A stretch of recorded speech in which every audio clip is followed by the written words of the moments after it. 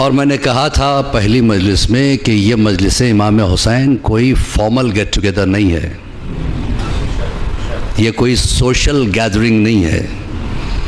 Character building की university का नाम है मजलिस हुसैन। हर कॉलेज में, हर स्कूल में क्लासेस होती हैं, लेवल्स होते हैं, छोटी लेवल, फिर उससे बड़ी, उससे बड़ी, उससे बड़ी। लेकिन मजलिस हुसैन का मौजज़ा ये है कि सब एक ही साथ होते हैं। इसमें बुज़ुर्ग भी वहीं बैठते हैं जहाँ बच्चे होते हैं। और अज़मत मजलिस पर मैं बराबर आपने गौर किया होगा, कुछ न कुछ अर्ज़ करके ही मैं आगे बढ़ रहा हूँ, क्योंकि मजलिस ही हमारी ताकत है।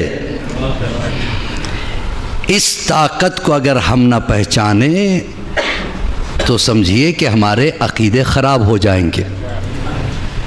हमारी अक़ीदों को रिफ़ाइनिंग जो करती है वो है मजलिस हुसैन।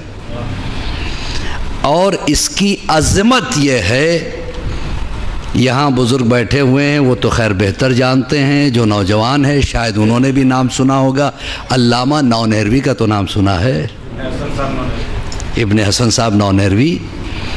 बेहतरीन ख़तीब, बेहतरीन ज़ाकिर, बेहतरीन आलिम, बेहतरीन चाहने वाले, बेहतरीन शिया। और जब वो बोलते थे तो ऐसे लगता था कि लब से मोती झड़ रहे हैं।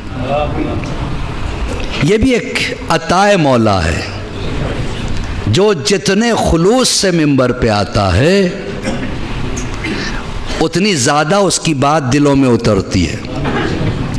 यहाँ दिखावा काम नहीं करता। मैंने कहा था ना, अकड़न यहाँ काम नहीं आती। एक जुमला कहा था मैंने, अकड़ता तो मुर्दा है, जिंदा अखड़ा नहीं करते। तो अजीज़ों, यहाँ पे ना कोई बड़ा है ना कोई छोटा है।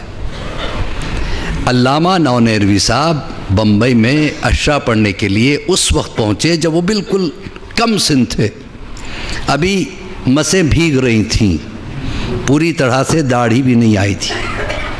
उस वक्त का वाक़या है कि बम्बई में मिंबर के बराबर में बाकायदा नवाब साहब की गद्दी लगती थी, नवाब ऑफ रामपुर की।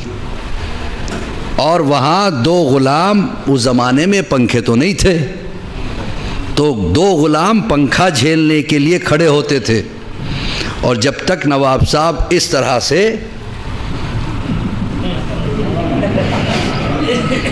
बैठे रहते, ये लोग पंखा झेलते। अच्छा देखिए, आलिम भी वही आलिम होता है जो इल्म की इज्जत करता है, दौलत की नहीं। तो जो है ना आपकी, इत्तेफाक से नवाब साहब को आने में देर हो गई। मौलाना नौनेरवी साहब का पहला इत्तेफाक, इब्ने हसन साहब नौनेरवी मिंबर पे पहुंच गए। और चूंकि बेहतरीन ज़ाकिर थे, बेहतरीन ख़तीब भी थे, तो मजमा दौड़ता हुआ आता है जब ज़ाकिर अच्छा लगता है। तो मजमा भरा हुआ था, मजलिस शुरू हो गई थी। देखिए अज़मत मजलिस इमाम हुसैन। अचानक उन्होंने देखा कि मजमा खड़ा होने लगा। उन्होंने पूछा, क्या कोई आलिम दीन आ रहा है? यानी बतलाया जा रहा है किसकी इज्जत होती है। क्या नहीं साहब, आलिम दीन नहीं, नवाब ऑफ रामपुर तशरीफ़ ला रहे हैं। कहा तो फिर आप लोग खड़े क्यों हो रहे हो? क्या उनकी वो जगह है जो मिंबर के बराबर में, जहाँ गाँव तकिया लगा हुआ है, वो यहाँ तशरीफ़ लाते हैं और मजलिस सुनते हैं। देखिए ये है आलिम। इन्होंने देखा कि अभी दरवाजे पे, अभी चौखट पार करने वाले हैं नवाब साहब। एक कदम बाहर है, एक कदम अंदर है। यहीं से इन्होंने टोक दिया। देखिए इसे कहते हैं दलेरी। इसे कहते हक बात बोलने वाला। ये नहीं सोचता कि मुझे दोबारा बुलाया जाएगा या नहीं, जो बोलना है बोल के रहता है। अब जैसे वहां पे वो दाखिल हो रहे थे, यहीं से आवाज दी, आने वाले रुक जा, ये तेरे बाप की जागीर नहीं है, सैयदा का दरवाजा।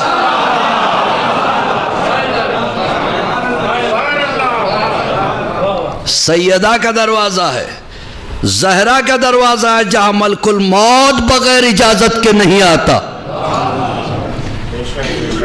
उसके बाद का जुमले ने उनकी जिंदगी को बदल दिया। इसीलिए कहते हैं मजलिस हुसैन में जरूर जाया करो, पता नहीं कौन सी बात किसके दिल में उतर जाए।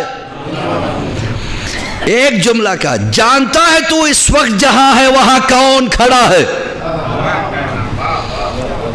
क्या हमारा चौथा सरकार उसी जगह खड़ा रहता है। ये तो मोमिनीन को पता भी नहीं चलता कि जब आते हैं वो तो इमाम बारगाह के दरवाजे पे हमारा इमाम खड़ा रहता है और शुक्रिया अदा करता है कि आने वाले तेरा शुक्रिया कि तू मेरे बाबा को रोने के लिए आया। अब ये सुना तो नवाब साहब की लाइफ चेंज हो गई। उस दिन के बाद से उन्होंने एक तरीका इस्तेमाल किया। उन्होंने कहा कि आज के बाद से मैं यहीं पे खड़ा रहूँगा जहाँ मेरा इमाम खड़ा रहता है, और आने वालों की जूतियों को उठा उठा के रैक में रखते थे। और फिर उन्होंने वसीयत कर दी, जब मैं मर जाऊं तो मुझे वहां दफन करना जहां आज़ादार अपनी जूतियां उतारते हैं। तो किसकी जिंदगी कब बदल जाए, यह है दिन मजलिस का। और मैंने एक जुमला कहा था ना कि यह मजलिस हमने कायम नहीं की, इसके पीछे एक माँ की दुआ है।